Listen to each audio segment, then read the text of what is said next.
येन तस्मै श्रीगुरुवे नमः। श्रीचैतन्यमनोभीष्टं स्थापितं येन भूतले स्वयं रूपकदामह्यं ददाति सुपदान्तिकम्।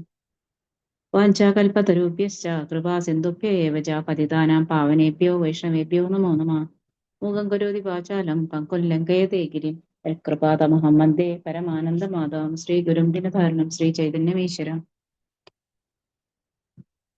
नम ओं विष्णुपादाय कृष्णप्रेष्ठाय भूतले श्रीमते भक्तिवेदान्त स्वामिन् इति नामिने नमस्ते सारस्वते देवे गौरवाणी प्रचारिणे निर्विशेष शून्यवादी पाश्चात्यदेशधारिणे जय श्री कृष्ण चैतन्य प्रभु नित्यानंद श्री अद्वैत गदाधर श्रीवासादि गौरभक्तवृंद हरे कृष्ण कृष्ण कृष्ण हरे हरे हरे राम राम राम हरे हरे जय जय श्री चैतन्य जय नित्यानंद जय अद्वैत चंद्र जय गौर भक्त वृंद जय जय श्री चैतन्य जय नित्यानंद जय अद्वैत चंद्र जय गौर भक्त वृंद हरे कृष्ण.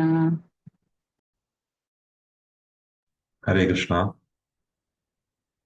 നമ്മൾ വായിച്ചു നിർത്തിയിരിക്കുന്നത് ശ്രീ ചൈതന്യ ചരിതാമൃതം ആദിലീല അധ്യായം 17 ശ്ലോകം 12 വരെയാണ് നമ്മൾ കഴിഞ്ഞ ആഴ്ച വായിച്ചു നിർത്തിയിരിക്കുന്നത്.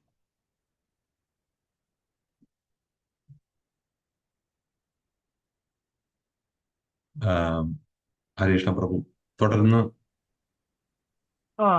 വായിക്കാം. കേൾക്കുന്നുണ്ടോ? അപ്പോ കേൾക്കാം പ്രഭു. ഓക്കെ. നമുക്ക്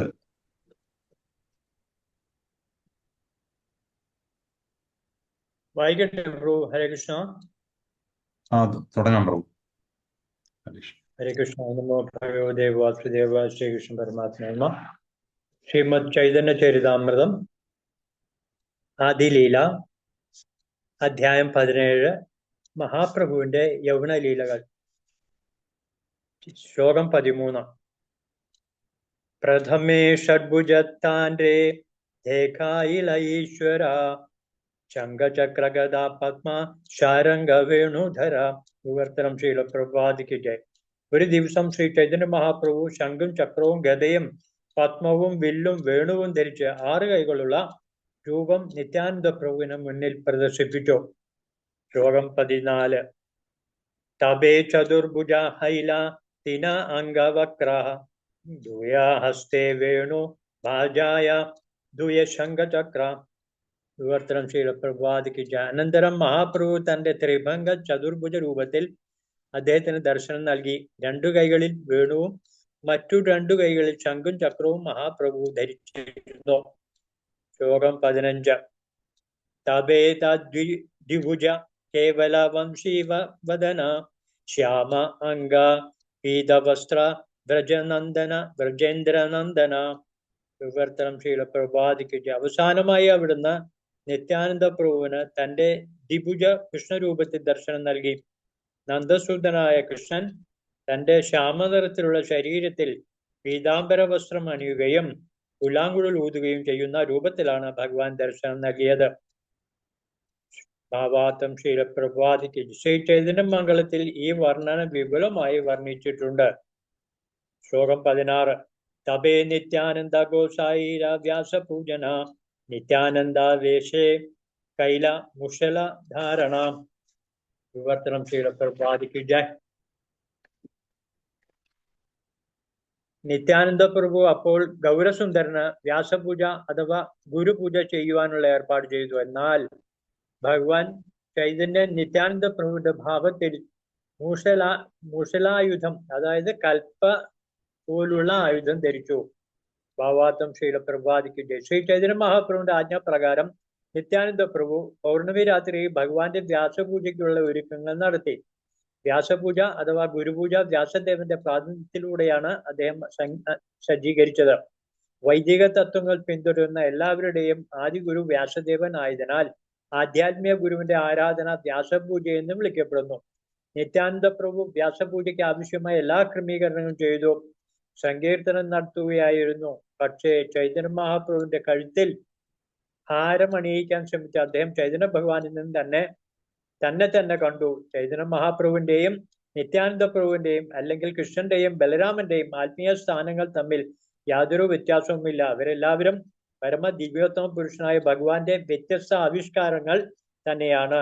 ഈ പ്രത്യേക ചടങ്ങിൽ മഹാപ്രഭുവിന്റെ എല്ലാ ഭക്തന്മാർക്കും ശ്രീ ചൈതന്യനും നിത്യാനന്ദ പ്രഭുവും തമ്മിൽ ഒരു വ്യത്യാസമില്ലെന്ന് മനസ്സിലാക്കാൻ കഴിഞ്ഞു. ഹരേ കൃഷ്ണ.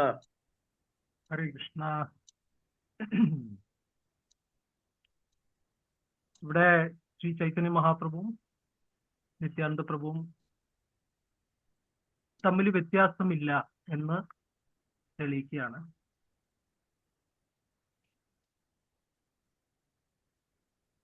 വ്യത്യാസം ഉണ്ടോ? അതേസമയം എങ്ങനെയാണ് നമുക്ക് മനസ്സിലാക്കാൻ സാധിക്കുക?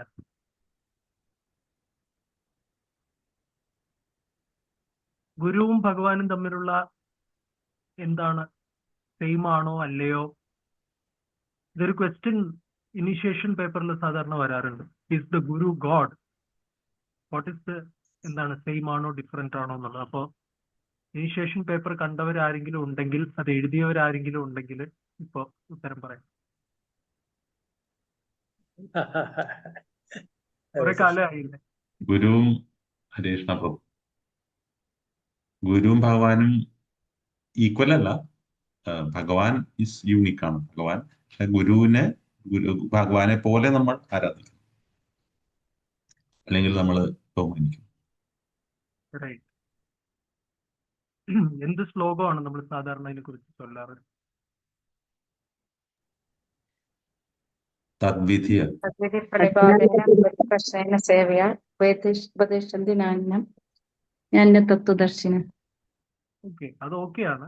ബട്ട് ഗുരുവും ഭഗവാനും തമ്മിലുള്ള ഒരു ബന്ധത്തെ കുറിച്ച് നമ്മൾ എന്നും രാവിലെ ചൊല്ലേണ്ടതാണ്. സംസാരതാവാലുള്ള അതിൽ എത്രാമത്തെ ശ്ലോകം? സാക്ഷാൽ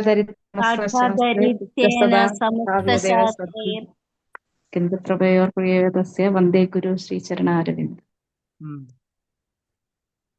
സോ എന്താണ് അതിന്റെ അർത്ഥം? എല്ലാ ശാസ്ത്രങ്ങളും അംഗീകരിക്കുന്നു. ഭഗവാനും ഗുരു ഒന്നല്ല, പക്ഷെ ഭഗവാനോളം തന്നെ ഗുരുവിനെ കാണണമെന്ന് എല്ലാ ശാസ്ത്രങ്ങളിലും അംഗീകരിക്കുന്നു. അതെ, ഗുരു ഭഗവാന്റെ റെപ്രസെന്റേറ്റീവ് ആണ്. സോ അപ്പൊ അത് പറയുന്നു, guru and Krishna they are one in purpose എന്ന് പറയുന്നു. ഇല്ലേ? ഭഗവാന്റെ ഉദ്ദേശം എന്താണോ, പരിത്രാണായ സാധൂനാം വിനാശായ ച ദുഷ്കൃതാം ധർമ്മ സംസ്ഥാപനാർത്ഥായ സംഭവാമി യുഗേ യുഗേ. അല്ലെ? ഭഗവാൻ അതിനാണ് അവതരിക്കുന്നത്. അതേ പർപ്പസ് തന്നെയാണ് ബദ്ധാത്മാക്കളെ ഉദ്ധരിക്കാനും അതേ പർപ്പസോടെ തന്നെയാണ് ഗുരു വരുന്നത്. അതുകൊണ്ട് ഉദ്ദേശം കൊണ്ട് ഒന്ന് തന്നെയാണ്. സാക്ഷാത് ഹരിത്വേന എന്ന് പറയുന്നു. അപ്പോ മറ്റൊരു രീതിയിൽ പറയുന്നുണ്ട്, കേട്ടിട്ടുണ്ടാവും, സേവ്യ ഭഗവാൻ സേവക ഭഗവാൻ. കേട്ടിട്ടുണ്ടോ? ബലരാമസ്വാമി കൃഷ്ണനും. ബലരാമൻ ആരാണ്? സേവക ഭഗവാൻ. സേവ്യ ഭഗവാൻ കൃഷ്ണൻ, സേവനം സ്വീകരിക്കുന്നത് കൃഷ്ണൻ. റൈറ്റ്? അപ്പോ ഇവിടെ പ്രത്യേകിച്ച് സാക്ഷാൽ നിത്യാനന്ദ പ്രഭു തന്നെയാണ്. ഡയറക്ട്ലി നിത്യാനന്ദ പ്രഭുവാണ് ഇവിടെ. അപ്പൊ കൃഷ്ണന്റെ ആദ്യ വിസ്തരണമാണ് ബലരാമൻ, അല്ലെ? ഫസ്റ്റ് എക്സ്പാൻഷൻ ബലരാമനാണ്. അപ്പോ കൃഷ്ണനിൽ നിന്നാണ് ബലരാമൻ വരുന്നത് എന്നുള്ളത് കൊണ്ട് കൃഷ്ണന് ബലരാമന്റെ രൂപം പ്രദർശിപ്പിക്കാൻ സാധിക്കും. റൈറ്റ്? കാര്യം കൃഷ്ണനാണ് ആദിമ സ്രോതസ്. അതുകൊണ്ട് ഇവിടെ പറയുന്നു, എന്താണ് സംഭവിച്ചത്? ഞാൻ കുറെ അദ്ദേഹമൊക്കെ അവിടെ നിന്നാക്കിയിട്ടുണ്ട്. നിത്യാനന്ദ പ്രഭു വ്യാസപൂജയ്ക്ക് ആവശ്യമായ എല്ലാ ക്രമീകരണങ്ങളും ചെയ്തു. സങ്കീർത്തനം നടക്കുകയായിരുന്നു. പക്ഷെ ചൈതന്യ മഹാപ്രഭുവിന്റെ കഴുത്തിൽ ഹാരമണിയിക്കാൻ ശ്രമിച്ച അവിടുന്ന് ചൈതന്യ ഭഗവാനിൽ തന്നെ കണ്ടു എന്ന് പറയുന്നു. ചൈതന്യ മഹാപ്രഭുവിന്റെയും നിത്യാനന്ദ പ്രഭുവിന്റെയും, അല്ലെങ്കിൽ കൃഷ്ണന്റെയും ബലരാമന്റെയും ആത്മീയ സ്ഥാനങ്ങൾക്ക് തമ്മിൽ യാതൊരു വ്യത്യാസവുമില്ല. റൈറ്റ്? സോ ഈ ഒരു ടേംസ് മനസ്സിലാക്കിയാൽ മതി. സേവ്യ ഭഗവാൻ, സേവക ഭഗവാൻ എന്നുള്ളൊരു പദം മനസ്സിലാക്കിയാൽ മതി. റൈറ്റ്, മുന്നോട്ട് പോവാം.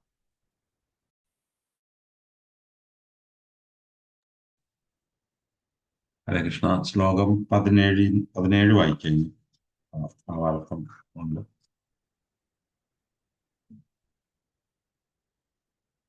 അടുത്തത് പുസ്തകമുള്ള ആരെങ്കിലും? ഹരേ കൃഷ്ണ. ഓം നമോ ഭഗവതേ വാസുദേവായ. ഓം നമോ ഭഗവതേ വാസുദേവായ. ശ്ലോകം 17.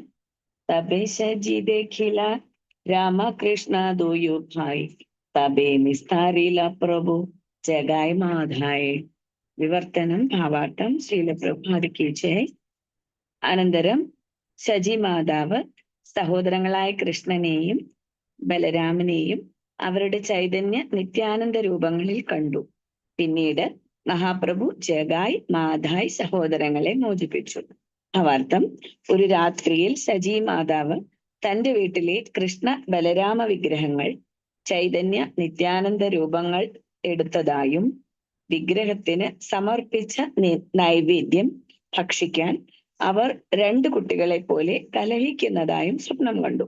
അടുത്ത ദിവസം മഹാപ്രഭുവിന്റെ ഇച്ഛ അനുസരിച്ച് ശചിദേവി നിത്യാനന്ദനെ പ്രസാദം ഭക്ഷിക്കാൻ തന്റെ ഭവനത്തിലേക്ക് ക്ഷണിച്ചു. അപ്രകാരം വിശ്വംഭരനും ഭഗവാൻ ചൈതന്യൻ നിത്യാനന്ദനും ഒരുമിച്ച് ഭക്ഷണം കഴിക്കുകയായിരുന്നപ്പോൾ അവർ കൃഷ്ണ ബലരാമന്മാർ തന്നെയാണെന്ന് ശചിദേവിക്ക് ബോധ്യമായി. ഇത് കണ്ട ശചിദേവി ബോധശൂന്യയായി. നവദ്വീപിലെ ആദരണീയമായ ഒരു ബ്രാഹ്മണ കുടുംബത്തിൽ ജനിച്ച, പിന്നീട് എല്ലാ വിധത്തിലുള്ള പാപപ്രവൃത്തികൾക്കും അടിമകളായി തീർന്ന 2 സഹോദരന്മാരായിരുന്നു ജഗായിയും മാധായിയും. ചൈതന്യ മഹാപ്രഭുവിന്റെ ആജ്ഞപ്രകാരം നിത്യാനന്ദ പ്രഭുവും ഹരിദാസ ഠാക്കൂറും കൃഷ്ണാവബോധ ധർമ്മം പതിവായി വീടാന്തരം പ്രചരിപ്പിച്ചുകൊണ്ടിരുന്നു. ആ പ്രചാരണത്തിനിടയിൽ മദ്യപിച്ച് മതോന്മത്തരായ ജഗായിയെയും മാധായിയെയും അവർ കണ്ടു. അവരെ കണ്ടപ്പോൾ ജഗായിയും മാധായിയും അവരെ തുരത്തുവാൻ തുടങ്ങി. അടുത്ത ദിവസം മാധായി ഒരു ഉടഞ്ഞ മൺകുടത്തിന്റെ കഷ്ണം കൊണ്ട് നിത്യാനന്ദ പ്രഭുവിന്റെ ശിരസിൽ അടിക്കുകയും ശിരസ് മുറിഞ്ഞ് രക്തം പ്രവഹിക്കുകയും ചെയ്തു. ഇതറിഞ്ഞ ശ്രീ ചൈതന്യ മഹാപ്രഭു പെട്ടെന്ന് സ്ഥലത്തെത്തുകയും 2 സഹോദരങ്ങളെയും ശിക്ഷിക്കാൻ മുതിരുകയും ചെയ്തു. പക്ഷേ ജഗായിയുടെ പശ്ചാത്താപവശമായ പെരുമാറ്റം കണ്ട കരുണാമയനായ ഗൗരാംഗ മഹാപ്രഭു തൽക്ഷണം അവനെ ആലിംഗനം ചെയ്തു. പരമ ദിവ്യോത്തമ പുരുഷനായ ഭഗവാനെ മുഖാമുഖം ദർശിക്കുകയും അദ്ദേഹത്താൽ ആശ്ലേഷിക്കപ്പെടുകയും ചെയ്ത പാപികളായ സഹോദരന്മാർ തൽക്ഷണം ശുദ്ധീകരിക്കപ്പെട്ടു. അപ്രകാരം അവർ ഭഗവാനിൽ നിന്ന് ഹരേ കൃഷ്ണ മഹാമന്ത്രജപത്തിനുള്ള ദീക്ഷ സ്വീകരിക്കുകയും മോചിതാവുകയും ചെയ്തു. തുടർന്ന് വായിക്കാണോ പ്രഭുജി? ഹരേ കൃഷ്ണ. ഹരേ കൃഷ്ണ. നമുക്കിതൊന്ന് ഡിസ്കസ് ചെയ്യാം. 2 ലീലകളാണ് പറയുന്നത്. ഒന്ന് സച്ചി മാതാവ് നിത്തായ് ഗൗരാംഗ രണ്ടുപേരെയും കൃഷ്ണ ബലരാമ വിഗ്രഹങ്ങൾ ചൈതന്യ നിത്യാനന്ദ രൂപങ്ങൾ എടുത്തതായി കാണുന്നു. ഭഗവാന് വേണ്ടി സമർപ്പിച്ച നിവേദ്യം ഇവര് തമ്മില്, കൃഷ്ണ ബലരാമന്മാര് തമ്മിലും ഗൗർനിത്തായും തമ്മിൽ, അതൊരു വളരെ ഇൻട്രസ്റ്റിംഗ് ഒരു ലീലയാണ്. ഇത് ജയപതാക സ്വാമി മഹാരാജ് ലീല പറഞ്ഞ് കേട്ടിട്ടുണ്ട്. അതായത് സച്ചി മാതാവ് കൃഷ്ണ ബലരാമന് വിഗ്രഹങ്ങൾക്ക് മുമ്പില് വിഭവ സമൃദ്ധമായ ഒരു നൈവേദ്യം അർപ്പിക്കും. ഒരു മിനിറ്റ്, ബാറ്ററി.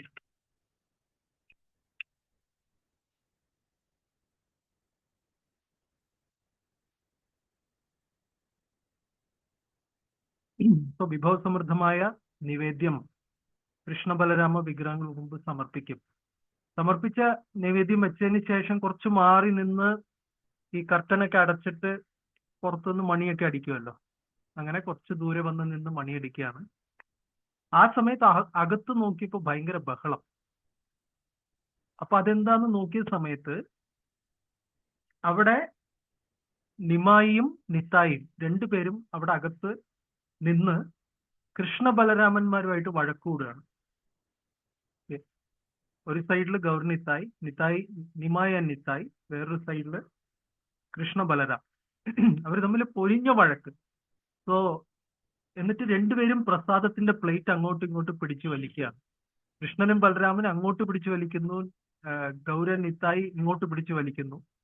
എന്നിട്ട് പറയുന്നു, അപ്പൊ കൃഷ്ണ ബലരാം പറയുന്നു, ഞങ്ങൾക്ക് വേണ്ടിയാണ് സതിമാതാവ് അർപ്പിച്ചത്, ഞങ്ങൾ ഉദ്ദേശിച്ച് തന്നെയാണ് പാചകം ചെയ്തത്, ഞങ്ങൾക്ക് വേണ്ടിയാണ് നിവേദ്യം സമർപ്പിക്കുന്നത് എന്ന് പറയും. പക്ഷേ ഗൗർ നിത്തായി പറയും, അത് പഴയ കാലം, അത് ദ്വാപരയുഗത്തിൽ പോയി നിങ്ങൾ പറഞ്ഞോളൂ, കലിയുഗത്തിൽ നിങ്ങളല്ല, ഞങ്ങളാണ് ഇൻചാർജ്.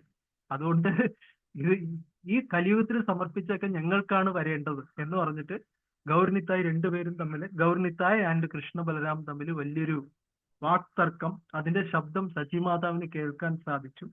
അങ്ങനെ അതിനുശേഷം നിമായി പറഞ്ഞു അമ്മയെടുത്ത്, അതായത് എനിക്ക് മാത്രമല്ല നിത്തായിനും ആഹാരം വിളമ്പണം, അല്ലാതെ എനിക്ക് മാത്രം തന്നാലേ എനിക്ക് സന്തോഷമാവില്ല എന്ന് പറഞ്ഞു. അപ്പൊ അതിനെന്താ അടുത്ത ദിവസം വരാൻ പറയൂ എന്ന് പറഞ്ഞിട്ട്, ഈ സംഭവത്തിന് ശേഷമാണ് അടുത്ത ദിവസം. അപ്പോ മഹാപ്രഭുവിന്റെ ഇച്ഛയനുസരിച്ച് സച്ചിദേവി നിത്യാനന്ദനെ പ്രസാദം സേവിക്കുവാൻ തന്റെ ഭവനത്തിലേക്ക് ക്ഷണിച്ചു. അപ്രകാരം വിശ്വംഭരനും നിത്യാനന്ദും ഒരുമിച്ച് ആഹാരം കഴിക്കുകയായിരുന്നപ്പോൾ, ആ സമയത്ത് നോക്കിയ സമയത്ത് രണ്ടുപേരും അടുത്തടുത്തിരുന്ന് ആഹാരം കഴിക്കുമ്പോൾ അല്ലെങ്കിൽ പ്രസാദം കഴിക്കുമ്പോൾ അവർ കൃഷ്ണ ബലരാമന്മാർ തന്നെയാണെന്ന് സച്ചിദേവിക്ക് ബോധ്യമായി. അപ്പൊ ഈ എന്താണ്, ഒരു ശ്ലോകം ഉണ്ടല്ലോ, വ്രജേന്ദ്ര നന്ദന സെയി ശശി സുത ഹൊയ്ലോ സെയി ബലരാമ ഹൊയ്ലോ നിസായി എന്ന് പറഞ്ഞിട്ട്, ഐ തിങ്ക് നരോത്തം ദാസ് ഠാക്കൂറിന്റെ ആണെന്ന് തോന്നുന്നു, ഒരു സോങ് ഉണ്ട്. കൃഷ്ണൻ തന്നെയാണ്, വ്രജേന്ദ്ര നന്ദനൻ തന്നെയാണ് സച്ചിസുതനായിട്ട് വന്നിരിക്കുന്നത്, ബലരാമൻ തന്നെയാണ് നിത്യായിട്ട് വന്നിരിക്കുന്നത് എന്ന് പറഞ്ഞിട്ട്. അപ്പൊ അങ്ങനെ കണ്ട സമയത്ത് ഇത് കണ്ട സത്യദേവി ബോധശൂന്യയായി, ബോധം മോഹാലസ്യപ്പെട്ട് വീണു. അതൊരു ലീല. രണ്ടാമത്തെ ലീല നമുക്കറിയാം, രണ്ട് ബ്രാഹ്മണരുടെ ജഗായ് മഥായ് ലീല നമ്മൾ എത്ര പ്രാവശ്യം കേട്ടിട്ടുണ്ടാവും എന്നറിയില്ല. അതുകൊണ്ടത് ആവർത്തന വിരസത എന്ന് ഭഗവാന്റെ ലീലകളെ കുറിച്ച് പറയാൻ പാടില്ല. അതുകൊണ്ട് ആവർത്തന രസം തന്നെയാണത്. പക്ഷെ എന്നാലും എല്ലാവർക്കും അറിയാവുന്ന സ്ഥിതിക്ക് അത് പറയുന്നില്ല. പക്ഷേ ഇവിടെ പറഞ്ഞിട്ടുണ്ട്, നവദ്വീപിലെ ആദരണീയമായ ഒരു ബ്രാഹ്മണ കുടുംബത്തിൽ ജനിച്ച, പിന്നീട് എല്ലാവിധത്തിലുള്ള പാപപ്രവൃത്തികൾക്കും അടിമകളായി തീർന്ന രണ്ട് സഹോദരന്മാരായിരുന്നു ജഗായിയും മഥായിയും. അവരുടെ യഥാർത്ഥ പേരുകൾ ജഗദാനന്ദൻ, മാധവാനന്ദൻ എന്നായിരുന്നു. ജഗദാനന്ദന്റെ ചുരുക്കപ്പേരാണ് ജഗായി, വിളിപ്പേരാണ് ജഗായി. അതുപോലെ മാധവാനന്ദന്റെ വിളിപ്പേരാണ് മഥായ്. ചില സ്ഥലങ്ങളിലൊക്കെ പോയാല് കൃഷ്ണ എന്നൊക്കെ പറയുന്നതിന് പകരം കനായി എന്ന് പറഞ്ഞു കേട്ടിട്ടുണ്ടോ? കനായി.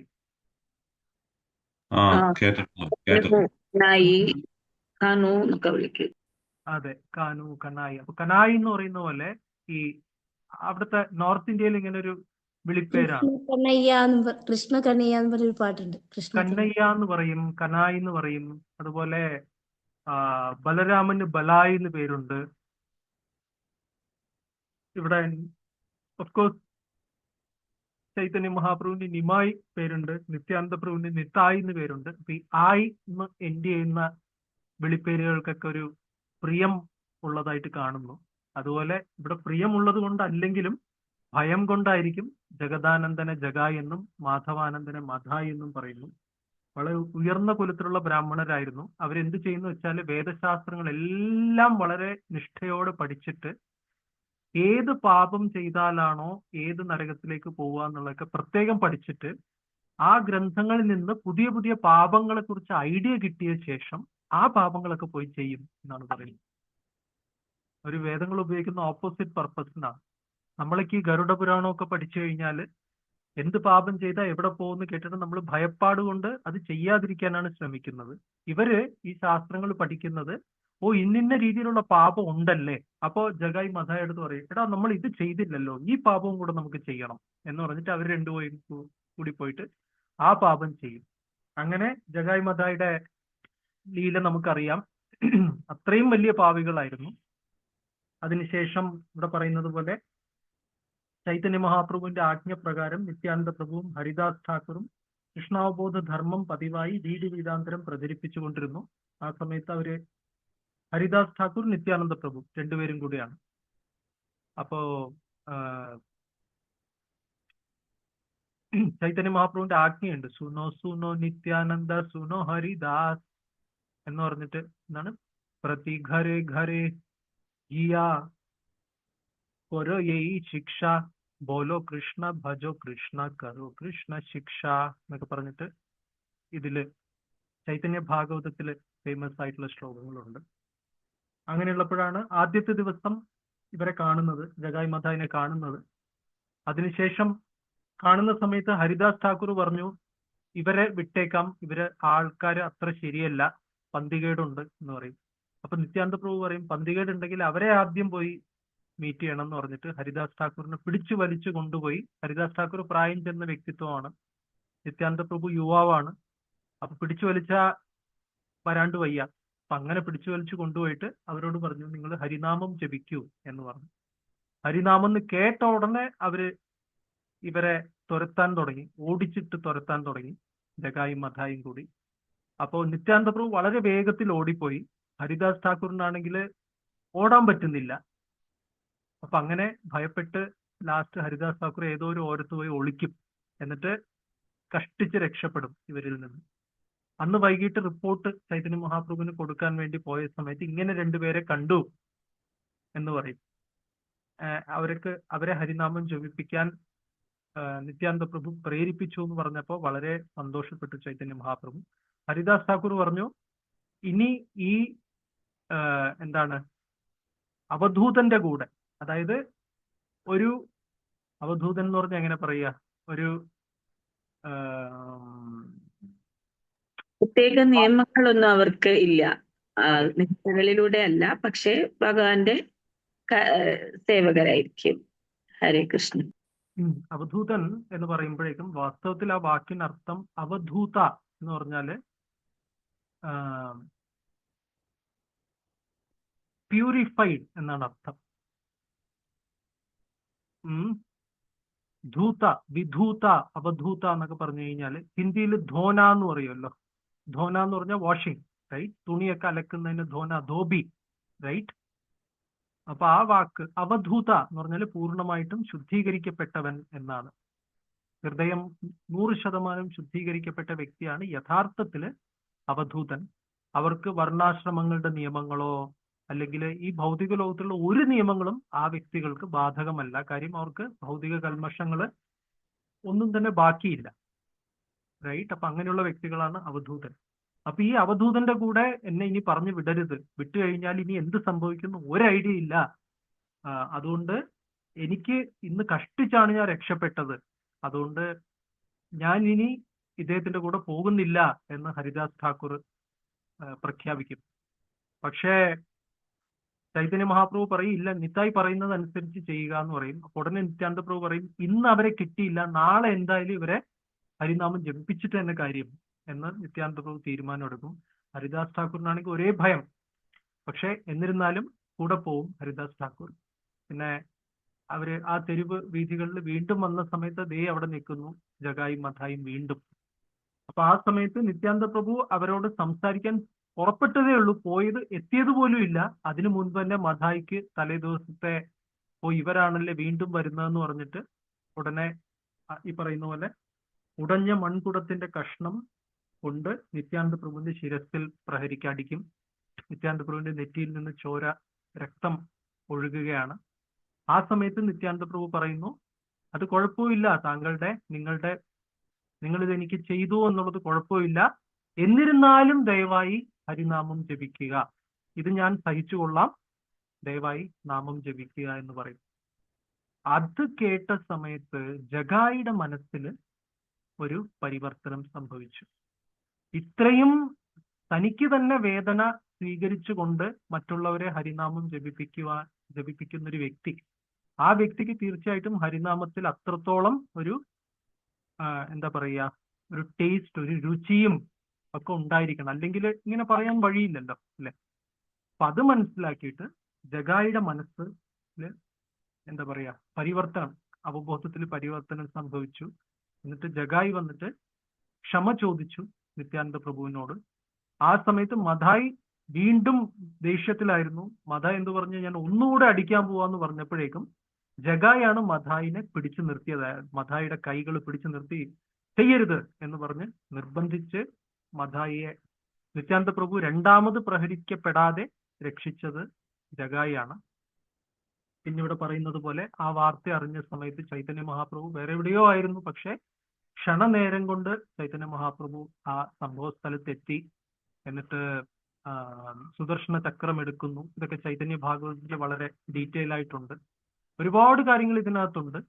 ഒരുപാട് കാര്യങ്ങൾ ഈ ലീല വളരെ ഡീറ്റെയിൽഡ് ആയിട്ട് ചൈതന്യ ഭാഗവതത്തിൽ കൊടുത്തിട്ടുണ്ട്. അപ്പൊ അതില് ചക്രം എടുക്കുന്നു, സുദർശന ചക്രം എടുക്കുന്നു. ഉടനെ തന്നെ ജഗായിയെയും മഥായിയെയും വധിക്കാൻ പോകുന്നു. ആ സമയത്ത് എന്താണ് ചൈതന്യ മഹാപ്രഭുവിനോട് നിത്യാനന്ദ പ്രഭു പറയുന്നു, പതിതാത്മാക്കളെ ഉദ്ധരിക്കാൻ വേണ്ടിയാണ് അങ്ങയുടെ അവതാരം, അല്ലാതെ വധിക്കാൻ പോയി കഴിഞ്ഞാല് കലിയുഗം നോക്കിക്കഴിഞ്ഞാൽ ഒരെണ്ണത്തിന് ബാക്കി വെക്കാതെ എല്ലാറ്റിലും സുദർശന ചക്രം വിടേണ്ടി വരും. പിന്നെ ബാക്കി ജീവജാലങ്ങൾ നമുക്ക് എണ്ണം പറയാൻ ഉണ്ടാവില്ല. അതുകൊണ്ട് ഈ അവതാരത്തില് ആയുധമല്ല, ഈ അവതാരത്തിൽ കാരുണ്യമാണ് വേണ്ടത് എന്ന് ചൈതന്യ മഹാപ്രഭുവിനോട് പറയും. മഹാപ്രഭു പറയും, അതൊക്കെ ശരി, എന്നിരുന്നാലും ഞാൻ ഒരു വൈഷ്ണവനെ, അതും എന്റെ പ്രിയപ്പെട്ട നിത്തായിയെ ഉപദ്രവിച്ച, മുറിവേൽപ്പിച്ച, പരിക്കേൽപ്പിച്ച വ്യക്തിയെ ഞാൻ വെറുതെ വിടാൻ എനിക്ക് താല്പര്യമില്ല, ഞാനത് ചെയ്യാൻ പോകുന്നില്ല. വീണ്ടും മഹാപ്രഭു ദേഷ്യത്തിലാണ്. അപ്പൊ ആ സമയത്ത് നിത്യാനന്ദ പ്രഭു പറയും, രണ്ടാമതും മഥായാണ് എന്നെ പ്രഹരിച്ചത്. മാത്രമല്ല രണ്ടാമത് പ്രഹരിക്കാൻ പോയ സമയത്ത് ജഗായി എന്നെ മഥായിയെ പിന്തിരിപ്പിച്ചു എന്ന് പറഞ്ഞു കേട്ട സമയത്ത് ജഗായി ഉടനെ വന്ന് ചൈതന്യ മഹാപ്രഭുവിന്റെ പാദത്തിൽ വീഴുന്നു. അപ്പോ ചൈതന്യ മഹാപ്രഭു വളരെ സന്തുഷ്ടനായിട്ട് ജഗായിയുടെ എങ്ങനെ പറയാ, ജഗായിയുടെ പാപങ്ങളൊക്കെ സ്വീകരിക്കുന്നു. ജഗായി ആലിംഗനം ചെയ്യുന്ന സമയത്ത് പറയുന്ന എന്താന്ന് വെച്ച് കഴിഞ്ഞാൽ, ചൈതന്യ മഹാപ്രഭുവിന്റെ സ്വർണ്ണ നിറം കുറച്ചു നേരത്തേക്ക് കൃഷ്ണനെ പോലെ ഒരു ശ്യാമവർണ്ണമായി മാറി എന്നാണ് പറയുന്നത്. അതിന് കാരണം പറയുന്നത് ജഗായിയുടെ എല്ലാ പാപങ്ങളും ഒരു നിമിഷം കൊണ്ട് ചൈതന്യ മഹാപ്രഭു തന്നിലേക്ക് സ്വീകരിച്ചു. ഇനി ജഗായിക്ക് പാപങ്ങളൊന്നും ബാക്കിയില്ല. അപ്പൊ പാപങ്ങളാണ് കുറച്ചു നേരത്തേക്ക് കറുത്ത നിറത്തിൽ മഹാപ്രഭുവിന്റെ ശരീരത്തിൽ കണ്ടത്.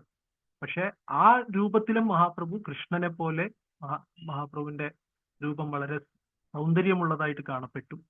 അങ്ങനെ ജഗായിയെ ഉദ്ധരിക്കുന്നു. അപ്പൊ അതിനുശേഷം മാധായി ഈ സംഭവങ്ങളൊക്കെ കണ്ട സമയത്ത് മാധായി പറയുന്നു, എനിക്കും വേണമല്ലോ ഒരു അവസരം എന്ന് പറഞ്ഞിട്ട് മാധായി മുമ്പിൽ വരുമ്പോ മഹാപ്രഭുവിന്റെ ദേഷ്യം, മാധായോടുള്ള കോപം തീർന്നിട്ടില്ല.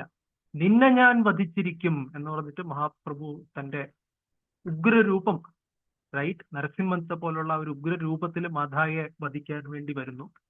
ആ സമയത്ത് ജഗായി പ്രാർത്ഥിക്കും. ആദ്യം ജഗായി എന്ത് പറയും, അതായത് ഞങ്ങൾ രണ്ട് സഹോദരന്മാരും ആദ്യം മുതൽക്കേ എല്ലാ, എന്താ പറയാ, ഇംഗ്ലീഷിൽ ഒരു ചൊല്ലുണ്ട്, പാർട്ട്ണർ ഇൻ ക്രൈം എന്ന് പറയും. എല്ലാ കുറ്റങ്ങളും ഞങ്ങൾ ചേർന്നാണ് ചെയ്തത്. അപ്പൊ എല്ലാ തെറ്റുകൾക്കും ഞങ്ങൾ പങ്കാളികളാണ്.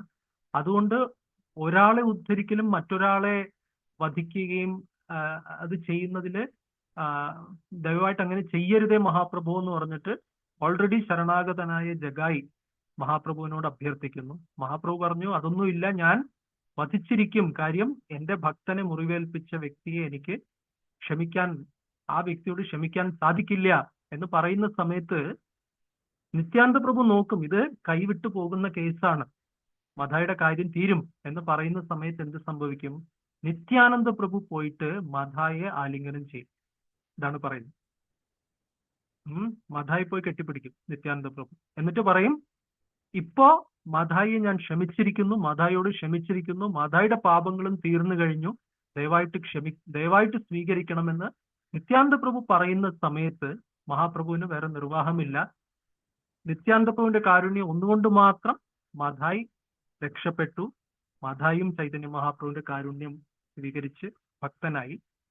മഹാപ്രഭു രണ്ടുപേരെയും സ്വീകരിച്ചുകൊണ്ട് പറഞ്ഞു, ഇനി മുതലുള്ള കാലം ഈ പാപപ്രവൃത്തികൾ ഒന്നും ചെയ്യാതെ അതേസമയം ഭഗവാന്റെ നാമങ്ങൾ നിരന്തരം ജപിച്ചുകൊണ്ടിരിക്കുകയാണെങ്കിൽ ഞാൻ നിങ്ങളെ ഉദ്ധരിക്കാം, സ്വീകരിക്കാം എന്ന് പറയുന്നു. 2 കണ്ടീഷൻ പറയുന്നു, 16 മാലയും 4 യമനിയമങ്ങളും. അതുപോലെ റൈറ്റ്, പാപപ്രവൃത്തികളൊന്നും ഇനി ചെയ്യരുത്, നിരന്തരം നാമം ജപിക്കുക എന്നുള്ള 2 കണ്ടീഷനോടെ തന്നെയാണ് ആ സമയത്തും അവർക്ക് ഇന്റർവ്യൂ ഒക്കെ ആ സമയത്ത് തന്നെ നടന്നു. ഇനിഷ്യേഷൻ ഇന്റർവ്യൂവും ടെസ്റ്റും എല്ലാ റെക്കമെൻഡേഷനും ഒക്കെ അവിടെ തന്നെ on the spot interview and initiation Chaitanya Mahaprabhu അവർക്ക് കൊടുത്തു.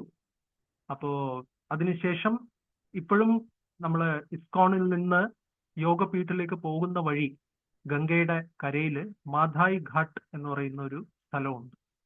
അവിടെ ഭക്തിവേദാന്ത ഹോസ്പിറ്റലൊക്കെ ഇപ്പൊ അതിന്റെ ഒരു ചെറിയ ഇതും ഒക്കെ, ഭക്തിവേദാന്ത ഇന്റർനാഷണൽ സ്കൂളുണ്ട്, അതിൻ്റെ ഒക്കെ ഏകദേശം ഓപ്പോസിറ്റ് ആയിട്ട് മധായി ഘാട്ട് എന്ന് പറയുന്ന സ്ഥലമുണ്ട്.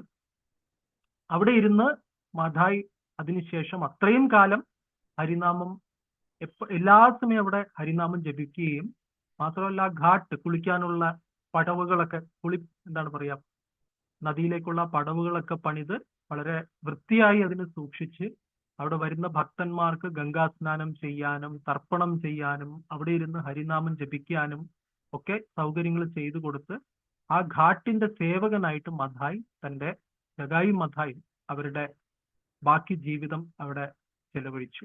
ഇതാണ് ജഗായി മധായിയുടെ കഥ. പിന്നെ ഇതിന്റെ ഒരു വാൽക്കഷണമുണ്ട്, ടെയിൽ പീസ്. എന്താണെന്ന് വെച്ചാല് നമ്മുടെ യമരാജാവിന്റെ ഒരു എക്സ്പീരിയൻസ് അതിൽ പറയുന്നുണ്ട്. അതായത് ഈ ജഗായി മധായി ലീല സംഭവിക്കുമ്പോൾ ജഗായിയും മധായി ഇത്രയും വലിയ ലോകത്തിൽ തന്നെ പേര് കേട്ട നമ്പർ 1 ട്രെൻഡിങ് ആയിട്ടുള്ള എന്താ പറയാ, ഈ ചിത്രഗുപ്തന്റെ ഇൻസ്റ്റാഗ്രാം അക്കൗണ്ടിൽ ഒക്കെ ട്രെൻഡിങ് ആയിട്ട് നിൽക്കുന്ന താരങ്ങളായിരുന്നു ജഗായി മധായി. ഓരോ പുതിയ പുതിയ പാപങ്ങൾ ചെയ്യുന്ന സമയത്ത് അവിടെ അത് അപ്ഡേറ്റ് ആയിക്കൊണ്ടിരിക്കുകയായിരുന്നു. അങ്ങനെയുള്ള നോക്കിയപ്പോ പെട്ടെന്ന് നോക്കിയ സമയത്ത് ഇവരുടെ കംപ്ലീറ്റ് അക്കൗണ്ട് ക്ലോസ് ആയി. ആലോചിച്ച് നോക്കുക, അവരുടെ പാപങ്ങളുടെ അത്രയും വലിയൊരു പാപങ്ങളുടെ എന്താ പറയുക, കടമൊക്കെ എഴുതിത്തള്ളുക എന്നൊക്കെ നമ്മൾ കേട്ടിട്ടില്ല. ലോക ബാങ്കിന്റെ കടമൊക്കെ നമ്മൾ എഴുതിത്തള്ളുക എന്ന് കേട്ടിട്ടുണ്ട്. അതുപോലെ ജഗായി മധായിയുടെ കടം പറഞ്ഞാൽ തീരാത്ത കടമല്ല, അപകടമാണ്, അത്രയും ഉണ്ടായിരുന്നു അവർക്ക്. അപ്പൊ അതൊക്കെ ഒരു നിമിഷം കൊണ്ട് ആ മൊത്തം ഫയൽസ് ഡിലീറ്റ് ആയി, സംഭവം അവരുടെ അക്കൗണ്ട് ക്ലീൻ ആയി. സോ അത് കണ്ട സമയത്ത് ദേവന്മാരൊക്കെ അത്ഭുതപ്പെടുന്നു, എല്ലാവരും അങ്ങനെ ഇരിക്കുന്നു. അപ്പൊ ഈ അത്ഭുതം കണ്ട സമയത്ത് അവസാനം യമരാജാവ് വരുന്നു എന്നാണ് പറയുന്നത്. യമരാജാവ് വന്ന് നോക്കി. അപ്പൊ യമരാജാവിന് ഈ ന്യൂസ് കിട്ടി, ജഗായി മധായി എന്ന് പറയുന്ന ഏറ്റവും വലിയ എന്താണ് ഗുണ്ടകളെ ഈ ചൈതന്യ മഹാപ്രഭു നിത്യാനന്ദ പ്രഭുവും കൂടി ചേർന്ന് ഉദ്ധരിച്ചിരിക്കുന്നു എന്ന് പറഞ്ഞ് വാർത്ത വരുമ്പോ യമരാജാവ് ചോദിച്ചു, അതാരാണ്, നമുക്കൊന്ന് അറിയണമല്ലോ എന്ന് പറഞ്ഞിട്ട് തിരിച്ചു പോയിട്ട് ചിത്രഗുപ്തന്റെ അടുത്ത് ചോദിക്കും. അപ്പൊ ചിത്രഗുപ്തൻ പറയും, സത്യമാണ്, അതായത് താങ്കളോട് പറഞ്ഞിട്ടില്ല, പക്ഷേ ഈ ജഗായി മധായി എന്ന് പറയുന്നത് അത്ര വലിയ വലിയ പാപികളായതുകൊണ്ട് ഇവിടെ കണക്കെഴുതാൻ വേണ്ടി എനിക്ക് അസിസ്റ്റന്റ് ആയിട്ടിരിക്കാൻ വേണ്ടിയിട്ട് 8-10 പുതിയ ആൾക്കാരെ ഞാൻ എന്താ പറയാ പാർട്ട് ടൈം ആയിട്ട് ഞാൻ നിയമിച്ചിട്ട്, മാത്രമല്ല പുതിയ കമ്പ്യൂട്ടറും പുതിയ സെർവറും ഒക്കെ മേടിക്കേണ്ടി വന്നു. ഇവരുടെ മൊത്തം ഡേറ്റ, ഇവരുടെ ഇത്രയും പാപങ്ങളൊക്കെ റെക്കോർഡ് ചെയ്യാൻ വേണ്ടി അത്രയും ചെയ്യേണ്ടി വന്നു. വർഷങ്ങളോളം വായിച്ചാൽ മാത്രം തീരുന്ന അത്രയും പാപങ്ങൾ ഇവരുടെ റെക്കോർഡ്സിൽ ഉണ്ടായിരുന്നു. അതാണ് ഒരു നിമിഷം കൊണ്ട് ഒന്നുമില്ലാതെ പോയത്. ഇത് ചൈതന്യ മഹാപ്രഭുവിന്റെ കാരുണ്യാണെന്ന് പറഞ്ഞിട്ട് കേട്ട സമയത്ത് യമരാജാവ് ബോധം കെട്ട് വീഴുന്നാണ് പറയുന്നത്. യമരാജാവ് അൺകോൺഷ്യസ് ആയി. അതിനുശേഷം എല്ലാ ദേവന്മാരും വരുന്നു, സ്വർഗവാസികളായ ദേവന്മാരും എല്ലാവരും വന്നിട്ട്, കാര്യം വളരെ പ്രധാനപ്പെട്ട ഒരു പോസ്റ്റാണ് യമരാജാവ് എന്ന് പറയുന്നത് അല്ലെ. ആ പോസ്റ്റ് പോയി കഴിഞ്ഞാൽ ലോകത്തിന്റെ പ്രവർത്തനം നിലച്ചു പോകും. കാര്യം അത്രയും പാപികളുണ്ട്, അവരുടെ പാപ ഫലങ്ങൾ റെക്കോർഡ് ചെയ്ത് പാപികളെ അടുത്ത എവിടെയാണോ അവർ എത്തേണ്ടത് അവിടേക്ക് അയച്ചു കൊടുക്കണം. അപ്പൊ അങ്ങനെ ഒരു അവസ്ഥയിൽ യമരാജാവ് ഫംഗ്ഷൻ ചെയ്തില്ലെങ്കിൽ, ഇന്ദ്രൻ പോലും ലീവ് എടുത്ത പ്രശ്നമില്ല, യമരാജാവിന് ലീവ് എടുക്കാൻ സാധ്യമേ അല്ല. റൈറ്റ്, യമരാജാവിന് ഹോളിഡേ ഇല്ല. പ്രത്യേകിച്ച് നമ്മുടെ ഹോളിഡേ ഒക്കെ യമരാജാവിന് ഓവർ ടൈം ആണ്. കാര്യം ഹോളിഡേ സമയത്താണ് ആൾക്കാർ കൂടുതൽ പാപങ്ങളൊക്കെ ചെയ്യുന്നത് അല്ലെ. ക്രിസ്മസ്, പുതുവത്സരം, ഈ സമയത്താണ് കൂടുതൽ ആൾക്കാർ പാപപ്രവൃത്തികൾ ചെയ്യുന്നത്. അപ്പൊ യമരാജാവിന് എപ്പോഴും ഓവർ വർക്കാണ്. ആ യമരാജാവ് ബോധം കെട്ട് വീണു എന്ന് പറഞ്ഞ സമയത്ത് എല്ലാ ദേവന്മാരും വരും, എന്നിട്ട് ചോദിക്കുമെന്ന്, ഓരോരുത്തരായിട്ട് ചോദിക്കും എന്ത് ചെയ്യാം. കുറച്ച് മുഖത്ത് വെള്ളം തെളിച്ച് നോക്കും, കുറച്ച് പല കാര്യങ്ങൾ ശബ്ദം ഉണ്ടാക്കി നോക്കും, ഒന്നും ചെയ്തിട്ട് യമരാജാവ് എണീക്കുന്നില്ല. ലാസ്റ്റ് മുതിർന്ന ദേവന്മാര്, മഹാദേവനെ പോലുള്ള ദേവന്മാര് പറയും നാമസങ്കീർത്തനം ചെയ്യുക, അപ്പോ എഴുന്നേൽക്കും എന്ന് പറഞ്ഞിട്ട് എല്ലാവരും കൂടെ അവിടെ ഇരുന്ന് സ്വർഗലോകത്തിൽ യമരാജാവിന്റെ സ്ഥലത്തിരുന്നിട്ട് ഹരേ കൃഷ്ണ മഹാമന്ത്ര കീർത്തൻ, ദേവ കീർത്തനായിരിക്കും അത്. അങ്ങനെ കീർത്തൻ ചെയ്യുമ്പോൾ യമരാജാവ് എഴുന്നേറ്റ് ആ കീർത്തനത്തിൽ പങ്കെടുക്കും. ഇതൊക്കെ ക്ലാസ്സിൽ കേട്ടതാണ്. ഹരേ കൃഷ്ണ.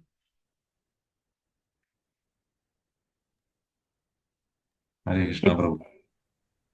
പ്രഭു വായിക്കാനോ അതോ വേറെ ആരെങ്കിലും? എന്തെങ്കിലും ഉണ്ടോ ഇതിനെക്കുറിച്ച്, ഈ ലീലയെ കുറിച്ച്? കുറെ പുതിയ കാര്യങ്ങൾ കേട്ടു പ്രഭു.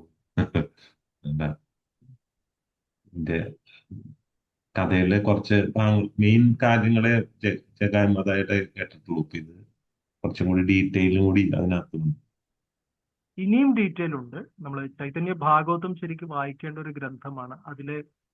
ഇതിൽ തന്നെ കുറെ നിത്യാനന്ദ പ്രഭുവും ചൈതന്യ മഹാപ്രഭുവും തമ്മിലുള്ള സംഭാഷണങ്ങളുണ്ട്. അവസാനം നിത്യാനന്ദ പ്രഭു സംസാരിച്ച് ചൈതന്യ മഹാപ്രഭുവിനെ കൺവിൻസ് ചെയ്യിക്കും. അതൊക്കെ വളരെ രസകരമാണ്. വലിയൊരു ഡീറ്റെയിൽ ചാപ്റ്ററാണ് അവിടെ.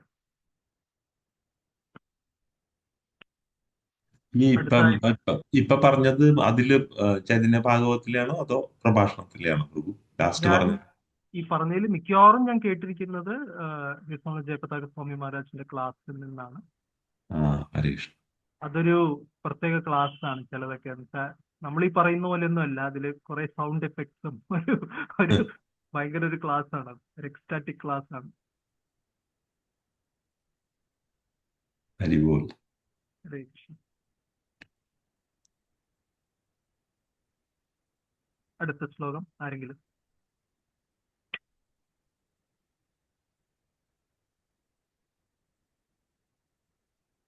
ശ്ലോകം 18. അതെ, ആരെങ്കിലും പുസ്തകമുള്ള വായിക്കാൻ ആഗ്രഹിക്കുന്ന ആരെങ്കിലും? വായിക്കാത്ത ആരെങ്കിലും? കുറച്ചു നാളായിട്ട് കാര്യമില്ല.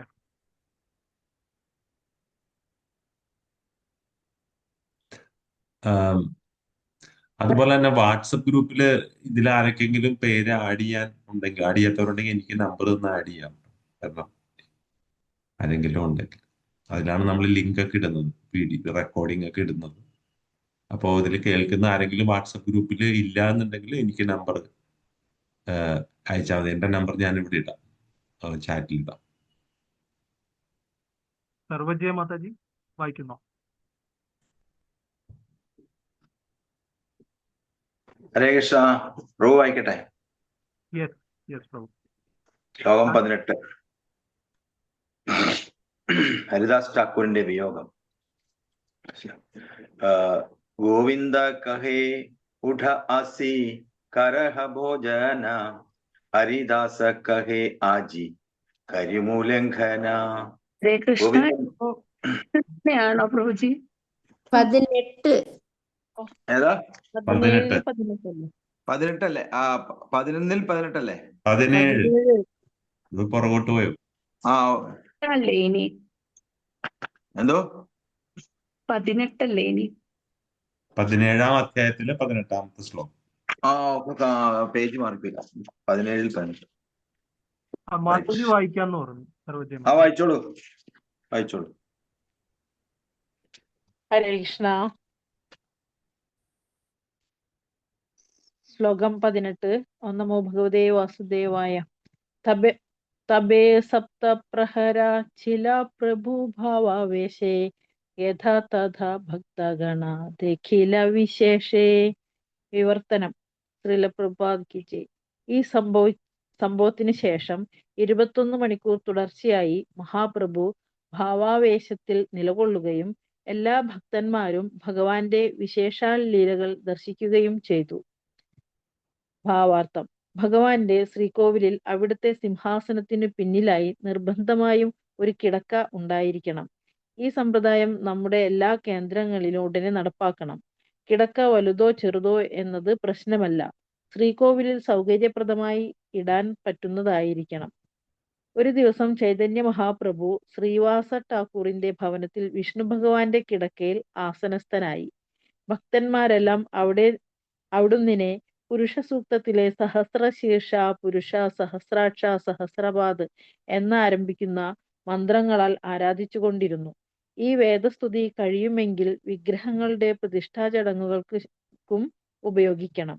വിഗ്രഹത്തെ സ്നാനം ചെയ്യുമ്പോൾ എല്ലാ പുരോഹിതന്മാരും ഭക്തന്മാരും നിർബന്ധമായും ഈ പുരുഷ സൂക്തം കീർത്തനം ചെയ്യുകയും വിഗ്രഹത്തിന്റെ ആരാധനയ്ക്ക് ആവശ്യമായ പുഷ്പങ്ങൾ, ഫലങ്ങൾ, സുഗന്ധദ്രവ്യങ്ങൾ, ആരതി സാമഗ്രികൾ, നൈവേദ്യം, വസ്ത്രം, ആഭരണങ്ങൾ തുടങ്ങിയ അനുസാരികൾ അർപ്പിക്കുകയും ചെയ്യണം. എല്ലാ ഭക്തന്മാരും ചൈതന്യ മഹാപ്രഭുവിനെ ഈ വിധത്തിൽ ആരാധിക്കുകയും അവിടുന്ന് 7 പ്രഹരം അഥവാ 21 മണിക്കൂർ ഭാവാവേശത്തിൽ തുടരുകയും ചെയ്തു. എല്ലാ അവതാരങ്ങളുടെയും സ്രോതസ്സായ ആദിപുരുഷനായ ശ്രീകൃഷ്ണൻ തന്നെയാണ് താനെന്ന് ഭക്തന്മാർക്ക് കാണിച്ചു കൊടുക്കാൻ അദ്ദേഹം ഈ അവസരം വിനിയോഗിച്ചു. ഭഗവത്ഗീതയിൽ 10:8 സ്ഥിരീകരിച്ചിട്ടുള്ളതുപോലെ അഹം സർവസ്യ പ്രഭവോ മത്ത സർവപ്രവർത്തതേ വിഷ്ണുതത്വങ്ങൾ എന്നറിയപ്പെടുന്ന ഭഗവാന്റെ വ്യത്യസ്ത രൂപങ്ങൾ ഭഗവാൻ കൃഷ്ണനിൽ നിന്നും ഉദ്ഭവിക്കുന്നു. ചൈതന്യ മഹാപ്രഭു എല്ലാ ഭക്തന്മാരുടെയും സ്വകാര്യ അഭിലാഷങ്ങൾ വെളിപ്പെടുത്തുകയും അപ്രകാരം അദ്ദേഹം പരമപുരുഷൻ തന്നെയാണെന്ന് അവർ ഉറപ്പിക്കുകയും ചെയ്തു. ഭഗവാന്റെ ഈ ഭാവപ്രദർശനത്തെ ചില ഭക്തന്മാർ സാധാ പ്രഹരിയ ഭാവം അഥവാ 21 മണിക്കൂർ ഭാവം എന്നും ചിലർ മഹാഭാവ പ്രകാശം അല്ലെങ്കിൽ മഹാപ്രകാശം എന്നും വിളിക്കുന്നു. ഈ സദാപ്രഹരിയ ഭാവത്തെക്കുറിച്ച് ചൈതന്യ ഭാഗവതം മധ്യഖണ്ഡം 9-ാം അധ്യായത്തിൽ ഒരു വിവരണമുണ്ട്. ശ്രീ ചൈതന്യ മഹാപ്രഭു ദുഃഖി എന്ന് നാമമുള്ള ഒരു ദാസിയെ സുഖി എന്ന് വിളിച്ച് അനുഗ്രഹിച്ചതിനെ പറ്റി അവിടെ പ്രതിപാദിക്കുന്നു. അദ്ദേഹം ഘോലാവേച ശ്രീധരനെ വിളിക്കുകയും തന്റെ മഹാപ്രകാശം അദ്ദേഹത്തിന് കാണിച്ചു കൊടുക്കുകയും ചെയ്തു. പിന്നീട് ഭഗവാൻ മുരാരി ഗുപ്തയെ വിളിച്ചു വരുത്തുകയും തന്റെ ശ്രീരാമചന്ദ്ര രൂപത്തിൽ ദർശനം നൽകുകയും ചെയ്തു. അനന്തരം ഹരിദാസ ഠാക്കൂറിന് അനുഗ്രഹങ്ങൾ നൽകുകയും അദ്വൈത പ്രഭുവിനോട് ഭഗവത്ഗീത യഥാരൂപത്തിൽ ഗീതാര സത്യപാഠ വിശദീകരിക്കാൻ ആവശ്യപ്പെടുകയും മുകുന്ദനോട് വിശേഷാൽ പ്രീതി പ്രദർശിപ്പിക്കുകയും ചെയ്തു. ഹരേ കൃഷ്ണ. ശ്ലോകം ഹരീഷ്. ഹരേ കൃഷ്ണ. അപ്പൊ അതിനുശേഷം ജഗായ് മധായുടെ ലീലയ്ക്ക് ശേഷം ഇവിടെ അടുത്തത് പറയുന്നത് ഈ സപ്തപ്രഹര ലീല. പ്രഹരം എന്ന് പറഞ്ഞാൽ 3 മണിക്കൂർ, റൈറ്റ്? പ്രഹര എന്ന് പറഞ്ഞാൽ 3 മണിക്കൂറാണ് ഇവിടെ പറയുന്നത്. സോ 8 പ്രഹരങ്ങളുണ്ട് ഒരു ദിവസത്തിൽ 24 മണിക്കൂറായി. അഷ്ടകാലീയ ലീല എന്നൊക്കെ കേട്ടിട്ടുണ്ടോ? ആ രാധാകുണ്ടില് നടക്കും. ഫുൾ വൃന്ദാവനിൽ നടക്കും അഷ്ടകാലീയ ലീല. അതായത് 8 കാലങ്ങളുണ്ട്. 3 മണിക്കൂർ 3 മണിക്കൂർ വീതം ഒരു 24 മണിക്കൂറിനെ 8ആയി വിഭജിച്ച് ഈ 8 പ്രഹരങ്ങൾക്കും അതിൻ്റെതായ ലക്ഷണങ്ങളുണ്ട്. ഓരോ സമയങ്ങളനുസരിച്ച് ആ സമയത്തിലെ കാര്യങ്ങൾ നമുക്കറിയാം. സൂര്യന്റെയും ചന്ദ്രന്റെയും ചലനം അനുസരിച്ചാണ് നമുക്ക് രാത്രിയും പകലും ഒക്കെ വരുന്നത്. അപ്പൊ അതനുസരിച്ചിട്ട് നമ്മുടെ പ്രവർത്തനങ്ങളിൽ ഓരോ മാറ്റം ഉണ്ടാവും. രാത്രി നമ്മൾ ഉറങ്ങും, അതിരാവിലെ നമ്മൾ ഉണർന്ന് കുളിച്ച് ശുദ്ധമാവുകയും അങ്ങനെ കാര്യങ്ങൾ ചെയ്യും. അങ്ങനെ ഓരോ കാര്യങ്ങളുണ്ടല്ലോ. അപ്പൊ ഈ സമയമനുസരിച്ച് ഓരോ പ്രഹരം അനുസരിച്ച് ആ സമയത്ത് ചെയ്യേണ്ട കാര്യങ്ങളുണ്ട്. ആ സമയത്ത് ചെയ്തു കഴിഞ്ഞാൽ നന്നായിരിക്കുന്ന ചില കാര്യങ്ങളുണ്ട്. ആ സമയത്ത് പാടിയാൽ കേൾക്കാൻ ശ്രുതിമധുരമായിരിക്കുന്ന രാഗങ്ങളുണ്ട്, അല്ലെ? ചില രാഗങ്ങളൊക്കെ സന്ധ്യാരാഗങ്ങളാണ്, ചില രാഗങ്ങളൊക്കെ പ്രഭാത രാഗങ്ങളാണ്. ഭൂപാള രാഗം എന്നൊക്കെ കേട്ടിട്ടുണ്ടാവും. അതൊക്കെ രാവിലെ പാടുന്ന രാഗമാണ്. ശിവരഞ്ജിനി എന്ന് പറയുന്ന രാഗമുണ്ട്, അത് അർദ്ധരാത്രി പാടേണ്ട രാഗമാണ്. അപ്പൊ ഇങ്ങനെ ഓരോരോ രാഗങ്ങളുണ്ട്. ഇതൊക്കെ സംഗീതത്തിന്റെ ഭാഗമാണ്. ഹിന്ദുസ്ഥാനി, കർണാടക സംഗീതത്തിലൊക്കെ ഈ കാര്യങ്ങൾ പറഞ്ഞിട്ടുണ്ട്. അതേപോലെ തന്നെ പ്രവർത്തനങ്ങളുണ്ട്. ഇന്ന സമയത്ത് ഇന്നത് ചെയ്യേണ്ടതുണ്ട്. അതനുസരിച്ച് ലീലകളിലും മാറ്റങ്ങൾ വരും. ആ വെറൈറ്റി ഉണ്ട്, റൈറ്റ്? അതാണ് അഷ്ടപ്രഹരം, 24 മണിക്കൂർ. ഇവിടെ കാണുന്നത് സപ്തപ്രഹരം, 21 മണിക്കൂറോളം ഒരു ദിവസം, ഒരു പ്രത്യേക ദിവസം ചൈതന്യ മഹാപ്രഭു സ്വയം പരമദിവ്യോത്തമ പുരുഷനായി ഭഗവാൻ എന്നുള്ളൊരു ഭാവം ചൈതന്യ മഹാപ്രഭു സാധാരണ പ്രദർശിപ്പിക്കാറില്ല. നമുക്കറിയാം, മഹാപ്രഭു ഭക്തന്റെ രൂപത്തിലാണ് അവതരിച്ചത്, അല്ലെ? ഭക്ത അവതാരമാണ് മഹാപ്രഭു. പക്ഷേ ഈ ദിവസം, ഈ ലീല നടക്കുന്ന ദിവസം സപ്തപ്രഹര ലീല, അല്ലെങ്കിൽ അതിനെ മഹാപ്രകാശ ലീല എന്നും പറയുന്നുണ്ട്. മഹാപ്രകാശ ലീല അത് ശ്രീവാസ് ഠാക്കൂറിന്റെ വീട്ടിൽ വെച്ചാണ് നടന്നത്. ശ്രീവാസ് ഠാക്കൂർ ശ്രീവാസ് അങ്കണത്തില് അവിടെ ആ വിഗ്രഹങ്ങളുണ്ട്. അതിന് പുറകില് ഇവിടെ പറയുന്ന ഒരു മെത്തയുണ്ട്, ഒരു കിടക്കയുണ്ട്. വാസ്തവത്തിൽ കിടക്ക എന്നുള്ളതിനെക്കാട്ടിലും ഒരു മെത്താന്ന് എഴുതുന്നതായിരിക്കും അതിന്റെ ഒരു ലാംഗ്വേജ് ബെറ്റർ, റൈറ്റ്? എനിവേ, അപ്പൊ അതുണ്ട്. അവിടെ മഹാപ്രഭു ഈ ലീല പ്രദർശിപ്പിക്കുന്നു. വിഷ്ണു ഭഗവാന്റെ കിടക്കയിൽ ആസനസ്ഥനായി അവിടെ നിന്ന് എല്ലാവർക്കും അനുഗ്രഹം കൊടുക്കുന്നു. ഇവിടെ പ്രഭുപാദ് പറയുന്നു, പുരുഷ സൂക്തത്തിനെ കുറിച്ച് പറയുന്നു. വിഗ്രഹത്തെ സ്നാനം ചെയ്യിക്കുമ്പോൾ എല്ലാ പുരോഹിതന്മാരും ഭക്തന്മാരും നിർബന്ധമായും ഈ പുരുഷ സൂക്തം കീർത്തനം ചെയ്യുകയും വിഗ്രഹത്തിന്റെ ആരാധനയ്ക്ക് ആവശ്യമായ പുഷ്പങ്ങൾ, ഫലങ്ങൾ, സുഗന്ധദ്രവ്യങ്ങൾ, ആരതി സാമഗ്രികൾ, നൈവേദ്യം, വസ്ത്രം, ആഭരണങ്ങൾ തുടങ്ങിയ അനുസാരികൾ അർപ്പിക്കുകയും ചെയ്യണം എന്ന് പ്രഭുപാദ് പറയുന്നു. നമ്മൾ സാധാരണ ഫെസ്റ്റിവൽസ് ഒക്കെ വരുമ്പോ, ജന്മാഷ്ടമി, ഗൗരപൂർണിമ ഒക്കെ വരുമ്പോ അഭിഷേകം ചെയ്യാറുണ്ട്. അമ്പലങ്ങളില്, നമ്മുടെ ടെമ്പിൾസില്, അല്ലെങ്കിൽ ചിലപ്പോൾ വീടുകളിലൊക്കെ ചെയ്യാറുണ്ട്. പ്രത്യേകിച്ച് അമ്പലങ്ങളിൽ ചെയ്യുമ്പോൾ, പബ്ലിക് പ്രോഗ്രാംസ് ചെയ്യുമ്പോൾ പലപ്പോഴും നമ്മൾ ബ്രഹ്മസംഹിത ചൊല്ലാറുണ്ട്, അല്ലെ? അത് നല്ല കാര്യമാണ്. പക്ഷെ ഇവിടെ പ്രഭുപാദ് പറയുന്നത് പുരുഷ സൂക്തവും കീർത്തനം ചെയ്യണം എന്ന് പറയുന്നു. ഇതൊരു പ്രഭുപാദിന്റെ ഒരു നിർദ്ദേശമായിട്ട് ഇവിടെ ആദ്യമായിട്ട് കാണുകയാണ്. അപ്പൊ അത് വളരെ പ്രധാന കാര്യമാണ്. കുറച്ച് ഭക്തന്മാർക്കെങ്കിലും പുരുഷ സൂക്തം പഠിക്കാം. വലിയ നീളമുള്ള, ഒരുപാട് നീളമുള്ളല്ല, ബ്രഹ്മസംഹിതയെക്കാളും കുറച്ച് ചെറുതാണ് പുരുഷ സൂക്തം. അപ്പൊ അത് ചൊല്ലാം. ദേവന്മാര് ഭഗവാനെ കാണാൻ ആഗ്രഹിക്കുന്ന സമയത്ത്, ലോകത്തിൽ, പ്രപഞ്ചത്തിൽ എന്തെങ്കിലും പ്രശ്നം നടക്കുന്നു, ഈ ഗ്രഹത്തില് ഈ എന്തെങ്കിലുമൊക്കെ പരിസ്ഥിതി പ്രശ്നം, മറ്റൊരു ഗ്രഹത്തില് സാമൂഹിക പ്രശ്നങ്ങൾ, ഇങ്ങനെ ഓരോ പ്രശ്നങ്ങൾ വരുന്ന സമയത്ത് ആ പ്രശ്നങ്ങൾക്ക് പരിഹാരമായിട്ട് അവര് പഠിച്ച പണി 18 നോക്കിയിട്ട് നടക്കാത്ത സമയത്ത് ദേവന്മാരെന്ത് ചെയ്യും? ക്ഷീരസാഗരം, പാൽക്കടലിന്റെ, ഇല്ലേ, ബ്രഹ്മലോകത്തിനും മുകളിലാണ് ആ സ്ഥലം. ക്ഷീരസാഗരത്ത് പോയിട്ട് ചിലപ്പോൾ ബ്രഹ്മാവിനെയും മഹാദേവനെയൊക്കെ കൂട്ടിക്കൊണ്ടുപോകും, ചിലപ്പോൾ തനിയെ പോവും, പലപ്പോഴും ബ്രഹ്മാവ് കൂടെ ഉണ്ടാവും. എന്നിട്ട് ആ പാൽക്കടലിന്റെ തീരത്ത് പോയി, പാലാഴി തീരത്ത് പോയി ഇരുന്നിട്ട് എന്ത് ചെയ്യും? പുരുഷ സൂക്തം ചൊല്ലി ഭഗവാനെ ആരാധിക്കും. അപ്പൊ ചില സമയത്ത് ഭഗവാൻ അശരീരിയായിട്ടും, മറ്റു ചില സമയത്ത് ബ്രഹ്മാവിന്റെയോ അതുപോലെ മറ്റേതെങ്കിലും ദേവന്മാരുടെ ഹൃദയത്തിനകത്ത് ഒരു ഒരു ഹൃദയത്തിനകത്തൊരു സന്ദേശമായിട്ടും, ചിലപ്പോൾ അപൂർവം ഭഗവാൻ നേരിട്ട് പ്രത്യക്ഷപ്പെടുകയും, അങ്ങനെ പല രീതിയിലും ദേവന്മാർക്ക് ഭഗവാന്റെ നിർദ്ദേശങ്ങൾ ലഭിക്കാനും അല്ലെങ്കിൽ ഭഗവാന്റെ ഇടപെടൽ ഉണ്ടാവാനും അങ്ങനെ പ്രപഞ്ച പ്രശ്നങ്ങൾ പരിഹരിക്കാനും സാധിക്കാറുണ്ട്. അപ്പൊ അവര് ദേവന്മാര് ചൊല്ലുന്നതാണ് പുരുഷ സൂക്തം. അത് അഭിഷേകം ചെയ്യുന്ന സമയത്ത് കുറച്ച് ഡിവോട്ടീസ് എങ്കിലും ചൊല്ലുന്നത് വളരെ നല്ലതാണ്. സാധാരണ അഭിഷേകം ചെയ്യുന്ന സമയത്ത് പുരുഷ സൂക്തം ചൊല്ലാറുണ്ട്, ബ്രഹ്മസംഹിത ചൊല്ലാറുണ്ട്. പക്ഷേ അതിന്റെ കൂടെ തന്നെ ഹരിനാമം ഒരു സൈഡിൽ നിർത്താതെ തുടർന്നുകൊണ്ടിരിക്കുന്നത് വളരെ നല്ലൊരു കാര്യമാണ്. ജസ്റ്റ് അതിനെ സൗണ്ട് ബാലൻസ് ചെയ്താൽ മതി. ഒരു സൈഡിൽ കുറച്ചുപേര് പുരുഷ സൂക്തം, ബ്രഹ്മസംഹിതയൊക്കെ ചൊല്ലുക, മറ്റൊരു സൈഡിൽ ഹരേ കൃഷ്ണ മഹാമന്ത്രത്തിന്റെ കീർത്തനം കണ്ടിന്യൂസ് ആയിട്ട് അഭിഷേകത്തിന്റെ സമയത്ത് നടന്നുകൊണ്ടിരിക്കുന്നതാണ്. മായാപൂർ ഉൾപ്പെടെ, അവിടെ നമ്മുടെ ഇസ്കോൺ ഹെഡ്ക്വാർട്ടേഴ്സ് ഉൾപ്പെടെ അങ്ങനെയാണ് നമ്മൾ കണ്ടുവരുന്നത്. പിന്നെ ലാസ്റ്റ് പറയുന്നത് മഹാപ്രകാശ ലീല സമയത്ത് പല ഭക്തന്മാർക്കും അനുഗ്രഹം കിട്ടി. ദുഃഖി എന്ന് പറയുന്ന ഒരു ഭക്തയുണ്ടായിരുന്നു, അവരുടെ പേര് സുഖി എന്ന് മഹാപ്രഭു മാറ്റി.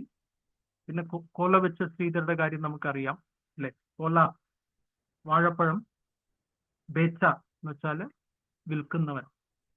വാഴ ചെടിയുടെ എല്ലാ സാധനങ്ങളും വിൽക്കുന്ന ശ്രീധരന് കാരുണ്യം ലഭിച്ചു.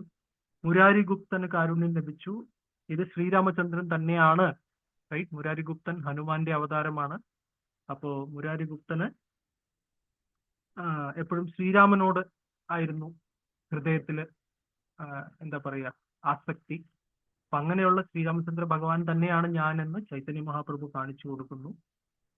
ഹരിദാസ് ഠാക്കൂറിന് അനുഗ്രഹം കിട്ടി. അദ്വൈത പ്രഭുവിനോട് ഗീതാര സത്യപാഠ വിശദീകരിക്കാൻ ആവശ്യപ്പെട്ടു. മുകുന്ദൻ, ഇങ്ങനെ പല ഭക്തന്മാർക്കും ആ സമയത്ത് ഡയറക്റ്റ് അനുഗ്രഹങ്ങളൊക്കെ കിട്ടി, റൈറ്റ്. കൗസല്യ മാതാജി, ഹരേ കൃഷ്ണ. ഹരേ കൃഷ്ണ. ഹരേ കൃഷ്ണ പ്രഭു. വായിക്കാനാണോ പ്രഭു? ഹരേ കൃഷ്ണ. മാതാജി ഹാൻഡ് റേസ് ചെയ്തിട്ടുണ്ട്. മാതാജി ഒരു ഹാൻഡ് റേസ് ചെയ്തിട്ടുണ്ട്. എന്താണ്? വായിച്ചോളൂ. അപ്പോ 20ാമത്തെ ശ്ലോകം തൊട്ടല്ലേ? 19 മാതാജി. 19 page mark. പരാഹാവേശ ഹൈല മുരാരി ഭാവനെ താൻസ്കന്ധേ ചടി പ്രഭു നാചില അങ്കനെ. വിവർത്തനം. ശ്രീല പ്രഭുപാദിക്ക് ജയ്. ഒരു ദിവസം വരാഹഭാവാവേശത്തിൽ ശ്രീ ചൈതന്യൻ മുരാരി ഗുപ്തയുടെ തോളിൽ കയറി. അപ്രകാരം ഇരുവരും മുരാരി ഗുപ്തയുടെ മുറ്റത്ത് നൃത്തം ചെയ്തു. ഭാവാർത്ഥം. ശ്രീല പ്രഭുപാദിക്ക് ജയ്. ഒരു ദിവസം ചൈതന്യ മഹാപ്രഭു സൂകരം സൂകരം എന്ന് നിലവിളിച്ചു. അപ്രകാരം ഭഗവാന്റെ വരാഹാവതാരത്തെ ഉച്ചത്തിൽ ആഹ്വാനം ചെയ്ത മഹാപ്രഭു വരാഹരൂപം കൈക്കൊള്ളുകയും മുരാരി ഗുപ്തന്റെ തോളുകളിൽ കയറുകയും ചെയ്തു. സമുദ്രത്തിന്റെ അഗാധതകളിൽ നിന്ന് ഭൂമിയെ ഉദ്ധരിക്കുന്ന വരാഹലീലയുടെ പ്രതീകാത്മകമായി അവിടുന്ന് ജലം നിറയ്ക്കുന്ന ഒരു ചെറിയ കിണ്ടിയെടുത്ത് ഉയർത്തിപ്പിടിച്ചു. ശ്ലോകം 20. തപേ ശുക്ലാംബരേര കൈലദണ്ഡുല ഭക്ഷണ ഹരേർനാമ ശ്ലോകേര കൈല അർത്ഥാവിവരണ. വിവർത്തനം. ഈ സംഭവത്തിനു ശേഷം മഹാപ്രഭു ശുക്ലാംബര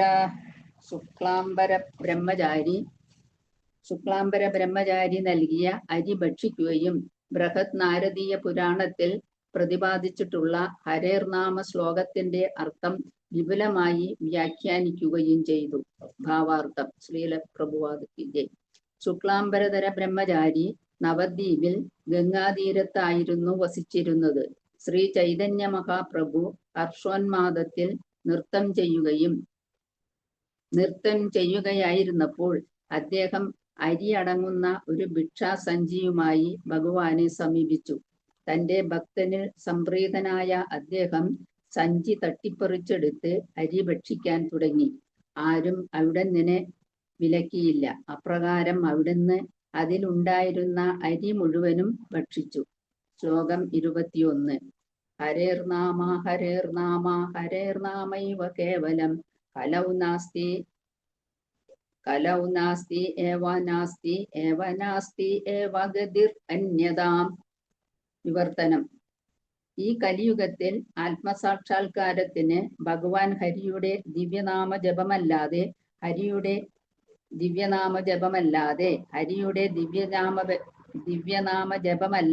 മറ്റൊരു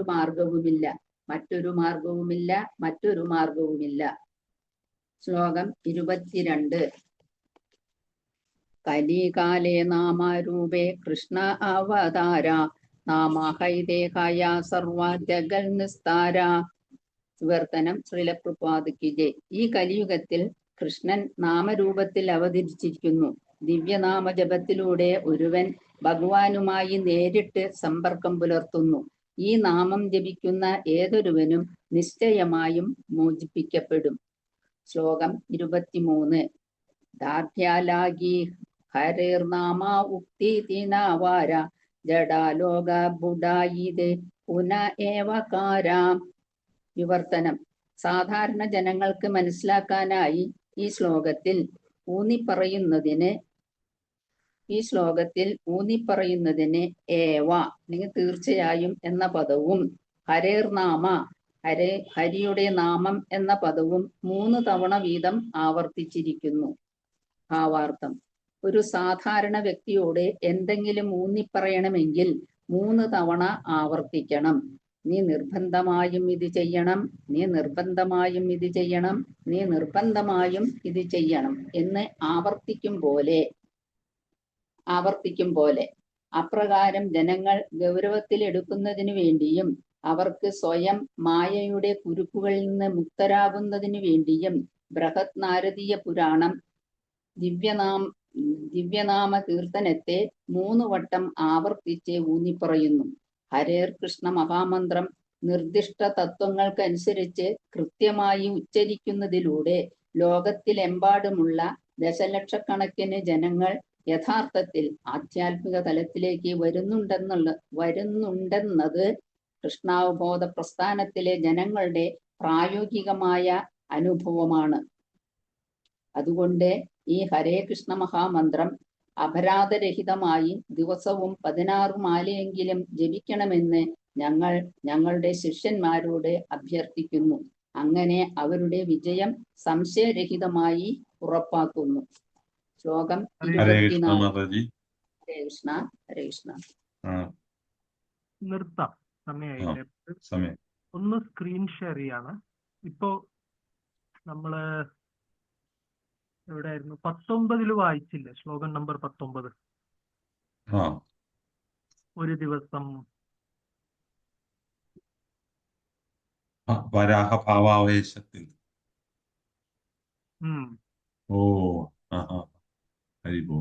താഴെ ചൈതന്യ മഹാപ്രഭുവിനെ കണ്ടോ?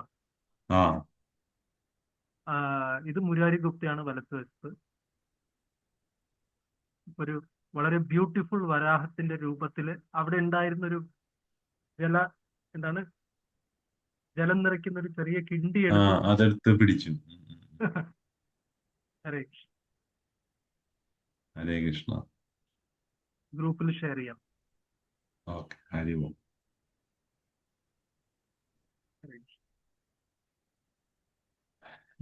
ഇത് അടുത്ത ദിവസം ഡിസ്കസ് ചെയ്യാല്ലേ? ഇപ്പൊ വായിച്ച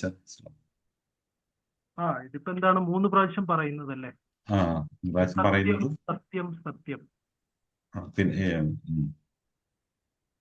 അതെ, ഒന്ന് വരാഹ ഈ ഈ നൃത്തം ചെയ്തതാണ് ഒന്ന്, പിന്നെ ഹരിഹർനാമം, പിന്നെ അരി ഭക്ഷിക്കുന്ന ഒരു കാര്യമുണ്ട്. ശുക്ലാംബര ബ്രഹ്മചാരി അദ്ദേഹം ഭിക്ഷ എടുത്തിട്ടാണ് കൊണ്ടുവരുന്നത്. അപ്പൊ ഭിക്ഷ എടുക്കുമ്പോ എല്ലാവരും എന്താ പറയാ, ഹൈ ക്ലാസ് അരിയല്ല കൊടുക്കുക. ചിലര് ചിലപ്പോ വളരെ നല്ല ക്വാളിറ്റി അരി കൊടുക്കും, ചിലര് റേഷൻ അരി കൊടുക്കും, ചിലര് അരി എന്ന് പറഞ്ഞിട്ട് വേറെ വല്ലതും കൊടുക്കും അല്ലെ? അപ്പൊ ഇതൊക്കെ മിക്സ് ചെയ്തിട്ടാണ് ഭിക്ഷ സഞ്ചിയിൽ ഉണ്ടായിരിക്കുക. എല്ലായ്പ്പോഴും എന്താണ്, എല്ലാ ക്വാളിറ്റി അരിയൊന്നും ആയിരിക്കില്ല കിട്ടുന്നത്. പക്ഷെ അപ്പൊ അതുകൊണ്ട് അദ്ദേഹത്തിന് ശുക്ലാംബര ബ്രഹ്മചാരിക്ക് മഹാപ്രഭുവിന് കൊടുക്കാൻ താല്പര്യമില്ലായിരുന്നു. മഹാപ്രഭു ഇതെടുക്കരുത്, ഇത് എനിക്ക് വേണ്ടിയുള്ളതാണെന്ന് പറയും. അപ്പൊ മഹാപ്രഭു പറയും, എന്റെ ഭക്തന് അത് ഓക്കെ ആണെങ്കിൽ എനിക്ക് എന്തുകൊണ്ട് ഓക്കെ അല്ല എന്ന് പറഞ്ഞിട്ട് മഹാപ്രഭു നിർബന്ധപൂർവ്വം മേടിച്ച് അതിലുണ്ടായിരുന്ന അരി മുഴുവനും ഈ ഭക്ഷിച്ചു. ഒരു സുഖമില്ല, പക്ഷെ എന്താണ് പറയുക. ഓക്കെ, ഹരേ കൃഷ്ണ. ഹരേ കൃഷ്ണ. നിർത്താം അല്ലെ? പഞ്ചാകൽപതരൂപശ്ച കൃപാസിന്ധൂഭ്യവച പതിതാനാം പാവനേഭ്യോ വൈഷ്ണവേഭ്യോ നമോ നമഃ. അനന്തകോടി വൈഷ്ണവ ഭക്തവൃന്ദ की जय, श्रील प्रभुपाद की जय, गुरुदेव की जय, निताय गौर प्रणाम. हरि हरे कृष्ण. हरे कृष्ण. हरे कृष्ण.